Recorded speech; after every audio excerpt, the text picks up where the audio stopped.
같이 한번 인사합니다. 앞뒤 좌우를 향해서 매일 그리스도 하나님의 주권을 인정합시다. 우리의 신앙을 고백합니다. 주는 그리스도시요 살아계신 하나님의 아들이시니이다. 아멘. 오늘은 부활절 감사 예배로 하나님께 영광을 돌립니다. 예수 그리스도께서 십자가의 죽으심으로 모든 사망 권세를 이기셨습니다. 그리고 부활하셨어요.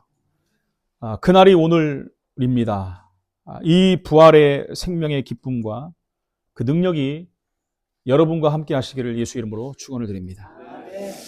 그러기 위해서는 우리가 부활에 대한 올바른 이해가 있어야 돼요. 그냥 부활절이다 이 정도로 끝나는 것이 아니라 부활절이 무엇이고 나와 무슨 관계가 있고, 그렇다면 내가 부활에 어떤 소망을 가져야 되고 어떻게 살아야 될 것인가, 이 부분이 우리에게 오늘 다시 한번 붙잡혀야 되는 것입니다.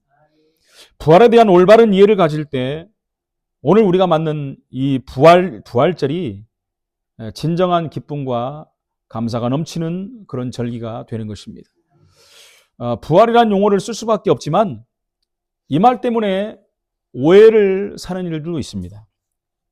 예수 그리스도께서는 죽으시고 단순히 죽었다가 살아나셨다라는 얘기가 아닙니다. 그 의미만 있는 것이 아니에요. 만약 그런 의미만 갖는다면 그것은 예수님 한 사람의 부활하신 것에 그치고 마는 것입니다. 죽었던 나사로를 예수님이 다시 살려주셨지만 그것을 부활이라고 해서 그날을 우리가 기념하지는 않습니다. 그것은 죽었던 사람이 살아난 걸로 끝난 거예요. 그런데 반해서 우리 예수 그리스도의 부활은 새로운 생명의 세계가 열리는 사실은 만물의 부활입니다. 만물의 부활은 이 다음에 예수 그리스도의 재림 때 그때만 이루어지는 것이 아니라는 거예요. 예수님의 부활과 더불어 이루어진 현재적인 사건이라는 것이죠. 그렇기 때문에 이런 예수님의 부활 사건을 과학적으로 증명한다는 거예요. 그것이 역사적 사실이었냐 아니냐를 따지는 것은 별 의미가 없다라는 것입니다. 자꾸 그런 거 따지거든요. 역사적으로, 과학적으로, 의학적으로 맞냐 안 맞냐 이렇게 따진다는 것입니다. 그러나 그것은 별 의미가 없다는 것입니다. 과학적으로 증명이 되고 역사적인 사실이 증명이 된다 한들 그것은 한날 예수라는 청년이 정치범으로 몰려 십자가에 죽었다가 다시 살아난 것 그 이외에는 특별한 의미를 갖지 못한다는 것입니다. 사람들이 예수님의 부활을 역사적 사실로 받아들인다 하여도 어디까지나 예수 한 사람의 사건으로만 생각한다는 것입니다. 그의 죽음이 만민을 위한 죽음이고, 그래서 그의 죽음으로 인해서 만물의 죄가 대속됐기 때문에 그의 부활을 통해서 만물의 부활이 이루어졌다는 사실을 믿지 않을 것입니다. 그러면요, 안 믿는 거죠. 따라서 예수님의 부활이 역사적 사실이라고 변증하는데 거기에 시간을 쏟을 필요가 없다는 것입니다. 그래서 오늘 첫 번째 본론으로 예수 그리스도의 부활에 대해서 다시 한번 봐야 됩니다. 그것은 첫 번째로 지상 최대의 사건이었습니다. 이런 사건이 없죠. 최고의 사건이었어요. 왜요? 하나님께서 인간을 구원하시려고 사람이 되셨다는 것입니다.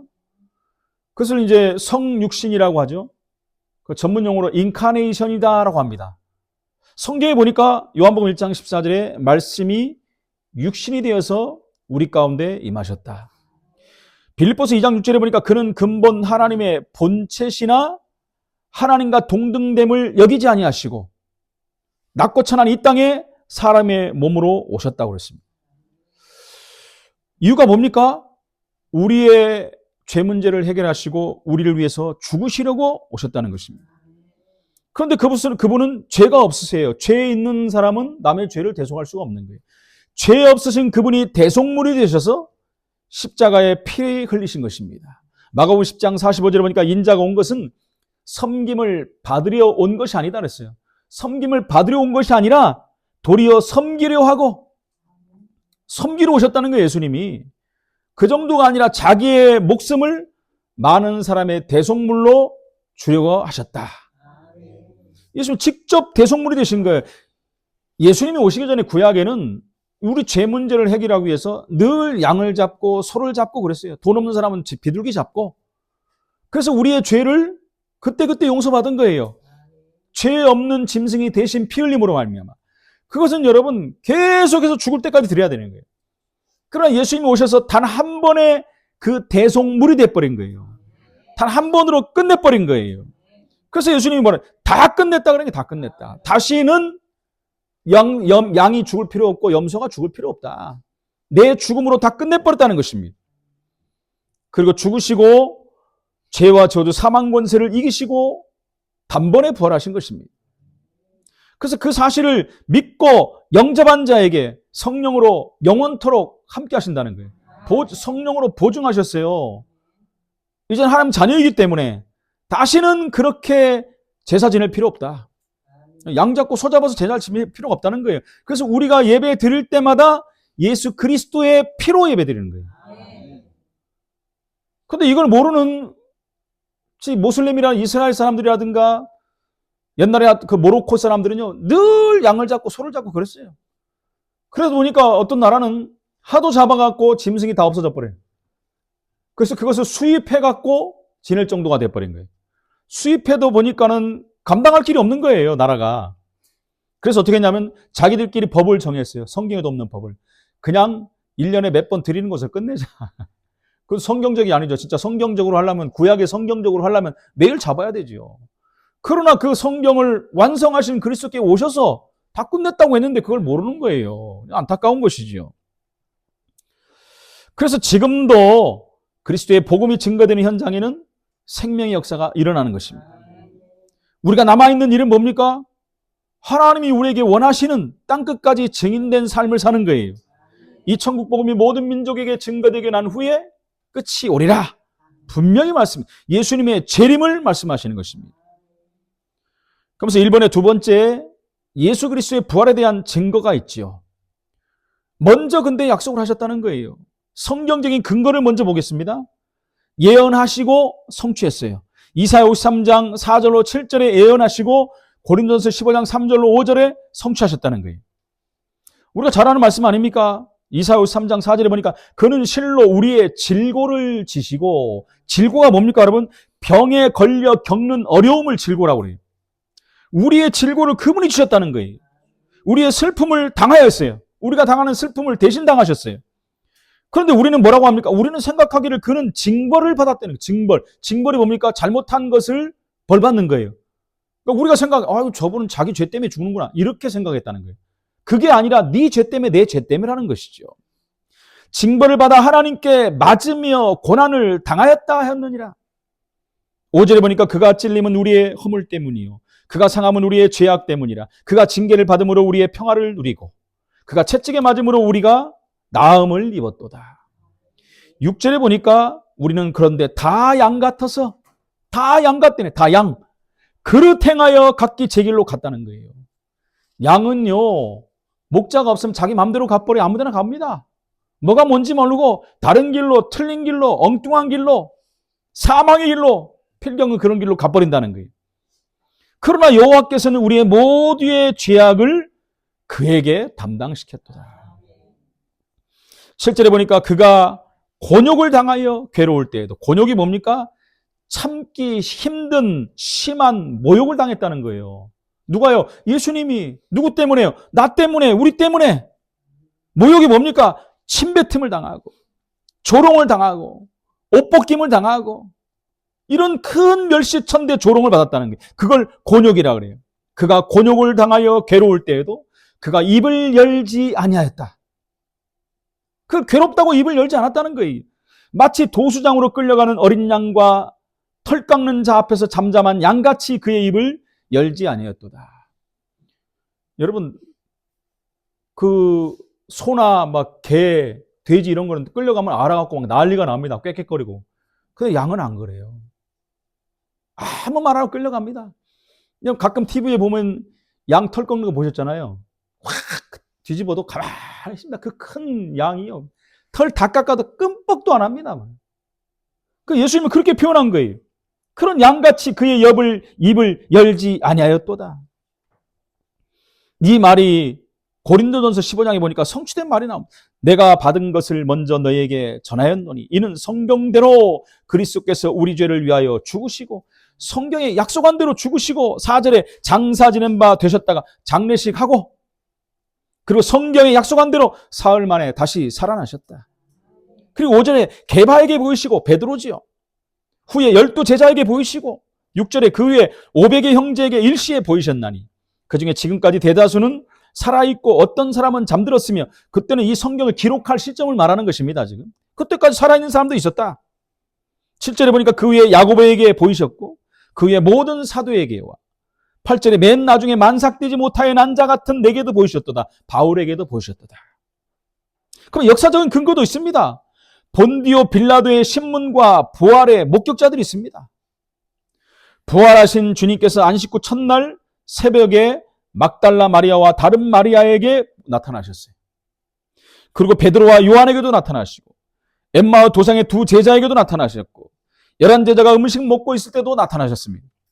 도마에게와 다른 제자에게도 나타나셨어요. 우리가 도마에게 알지 않습니까? 믿지 않으니까 네 손을 내 옆구리에 집어넣어봐라. 내 손에다 한번 넣어봐라. 그러고 나서 믿었지 않습니까? 유명한 말이 나오잖아요. 보고 믿지 말라는 거예요. 보고 믿지 말라는 거예요. 하나님 말씀을 듣고 믿는 것입니다.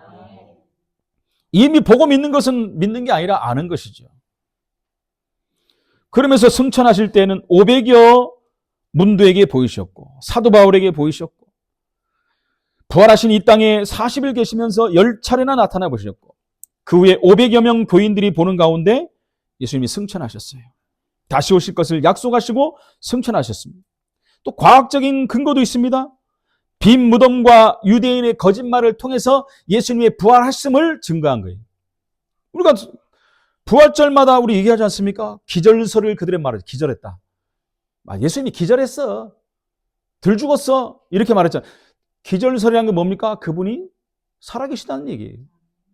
그게 안 통하니까 도난설, 시체를 훔쳐갔다. 훔쳐갔다는 것은 뭡니까? 빈 무덤이라는 증거예요. 그 안에 시체가 없다는 증거예요. 살아나셨다는 증거라는 것입니다. 또 환상설이 있죠. 환상설. 환상설은 뭡니까? 봤다는 거잖아요. 저들이 너무 자기네 스승을 이렇게 그리워하다 보니까 환상을 봤다. 근데 제가 아까 다 읽어드렸잖아요. 수많은 사람이 보고 나중에 500명 교인들이 봤다는 거예요. 아무리 그래도 그렇지. 500명이 넘는 사람이 환상을 봅니까? 한두 사람이 봤다면 그렇다고 하지만은 수많은 사람이 봤어요. 그 말은 뭡니까? 예수님이 살아계셨다는 거예요. 이게 안 되니까 오인설까지 주장합니다. 다른 무덤에 들어갔다. 다른 무덤에. 어떻게 해서든지 안 믿으려고. 사실은 그것이 예수님이 부활하셨다는 증거를 말하는 것입니다. 그래서 우리는 확신을 갖는 삶을 살아야 돼요. 예수님께서 사망 권세 원수를 이기시고 지금도 우리와 함께 하신다는 사실, 이 사실을 믿으시기를 예수 이름으로 축원을 드립니다. 우리에게는 이 땅을 살아가면서 어떤 일, 문제, 사건, 어려움들이 옵니다. 그러나 흔들릴 이유가 없기 때문에 담대해야 돼요. 왜 흔들리지 말아야 됩니까?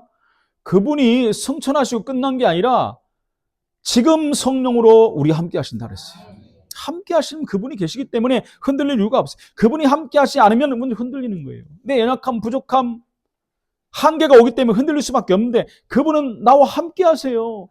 한계가 없으신 그분, 전능하신 하나님이 우리와 함께 하신 줄로 믿습니다. 오늘 두 번째 부활의 증거입니다. 갈보리산 십자가에서 그분은 그리스도 일을 완성하셨어요. 십자가에서 마지막 하신 말, 다 이루었다. 다 끝냈다. 죄 문제를 끝내고 우리를 구원하시고, 그렇죠? 우리에게 영생을 허락하시고 우리의 신분까지도 바꿔버리셨다. 원수 마귀를 부활하셔서 십자가에서 꺾어버렸다. 예수님이 오시면서 약속하신 모든 일들, 구약에 나타나는 모든 예언들 완벽하게 이루어버렸다. 갈보리산의 증거입니다. 그리고 감람산의 증거입니다. 초대교회 성도들에게 40일간 미션을 주셨어요. 하나님 나라의 일을 말씀하셨어요. 우리가 살아야 될 이유를 말씀하셨어요. 앞으로 어떻게 살아야 될지를 말씀하신 것입니다. 그 하나님 나라예요. 하나님 나라. 하나님 나라의 미션을 모두에게 전달하신 것입니다. 40일 동안 얼마나 중요하면 다른 말 안 하고 그걸 말했겠습니까? 하나님 나라에 대해서. 그러면서 마지막으로 성령 충만함으로 함께 하실 것을 약속했어요. 그래서 몇 날이 못 되어 너희가 성령 충만 받을 것이다. 그래서 마가다락방에서 그 증거를 붙잡은 것입니다. 아무도 막을 수 없는 성령의 역사를 체험한 거잖아요. 사도행전 2장 1절 4절에 어느 정도입니까? 바람 같은 불 같은 성령의 역사를. 그건 인간의 표현이죠. 그것이 아닌 거죠. 같은이라고 그랬죠. 그거 상대가 안 되는 거예요. 인간의 언어로 한계가 있기 때문에 표현할 뿐이죠. 바람과 같은 불 같은 성령의 놀라운 역사가 일어났다는 것입니다. 그러면서 5가지 응답으로 초대교회가 시작된 것입니다. 우리 한길 가는 교회가 하나님께서 시작하게 하셨어요. 여러분 아시지 않습니까? 우리가 하려고 했습니까? 하나님이 시작하게 만드셨어요. 제가 말씀드렸잖아요. 저는 목회 안 하려고 그랬어요. 근데 하나님이 하게 만드셨어요. 그래서 저는 하나님 앞에 엎드린 겁니다. 할렐루야 하고 하나님이 원하시면 하겠습니다. 그래서 세워진 교회가 한길에 가는 교회예요. 그럼 우리 교회가 어떻게 하면 되겠습니까? 초대교회 시작한 대로 하면 되는 거예요. 그대로 갈보리산의 언약 증거를 붙잡고 감람산의 증거를 붙잡고 마가다락방의 증거를 붙잡으면 되는 거예요.